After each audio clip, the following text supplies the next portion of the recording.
Why can't I paint with the airbrush? It must be broken. I'm sure many of you may make the same mistake of thinking that we can paint with just an airbrush. No. Besides the airbrush, we also need an air compressor, an air pipe.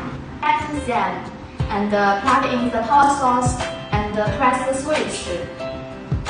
Press the trigger on the airbrush and then move it back. Now let me show you. Now let me show you.